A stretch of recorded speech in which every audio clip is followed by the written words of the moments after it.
Samahan niyo ako habang ako nag-i-skincare. So ngayon, papunta nga pala ako sa barangay hall dahil may gagawin kaming activity mga officer. Dahil nalalapit na ang libot. So nakita niyo naman ginawa ko na ang wipes at sunod Nivea at ang aloe vera. So ayun, panoorin niyo na lang. To fast forward, nandito na nga pala ako sa barangay hall at nakatambay, nag-iintay ng mga officer. So ayun nga, papunta kami sa bana na to dahil kukunin namin sa treasurer namin ang pera na gagamitin namin pamimili. So ayun, habang kami naglalakad, nagchichikan kami ni Precious dahil nagchichikan din naman yung dalawa sa likod. So ayun, bye bye. So ayun, nasa bayan na kami para mamili ang gagamitin namin sa libot. Nandito kami sa shoppers para maghanap ng mga gagamitin kaso wala.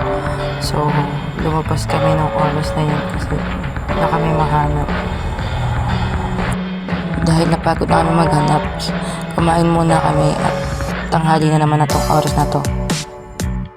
Pagkatapos namin kumain, itong batang ito ay nalilukan na naman. So ayun, nag-sunbathing siya.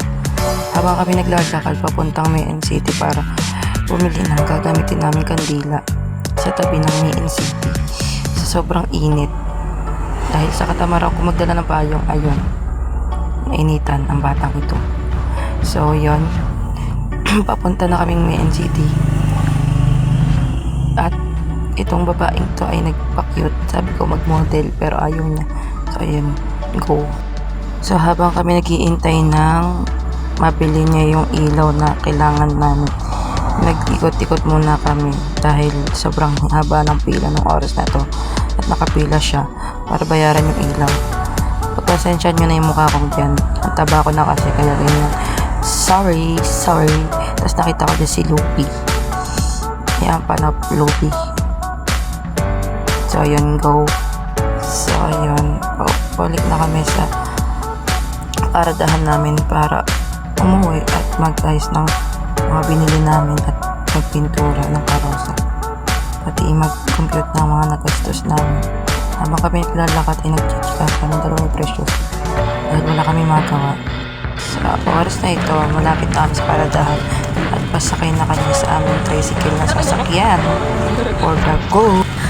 Dahil sa kaburingan namin, inasar namin si Marlan na bawal umimik hanggat hindi kami nakakarating sa barangay hall.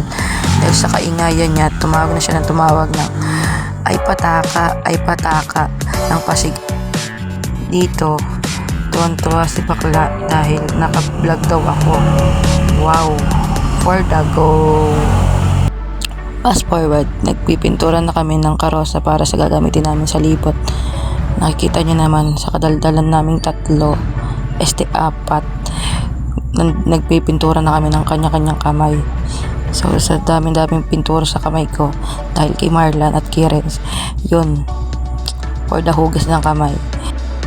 Pagkatapos namin magpintura ay nagpunta kami function hall para magbutas ng cup para sa lalagyan namin ng kandila. Dito ay nagchichikahan kami patungkol sa mga love life namin for the go. Sa mga oras na ito ay pauwi na ako kasama ang mga officer dahil mamaya ay aalis na naman ako papuntang barangay hall for the go. So yun nga, pabalik na ako sa barangay hall na itong oras na ito. Mga oras na ito ay nanonood ako ng liga at ang first game ay Negro Nuggets versus 3rd Street. Habang ako nanonood, biglang dumating si Renz at nanggulo. Ang dami niyang chinikat sa akin ng oras na yan. Another fast forward, nag-gymit kami dahil ang dami namin kailangan pag-usapan ng mga officer. So ayun lang, bye bye!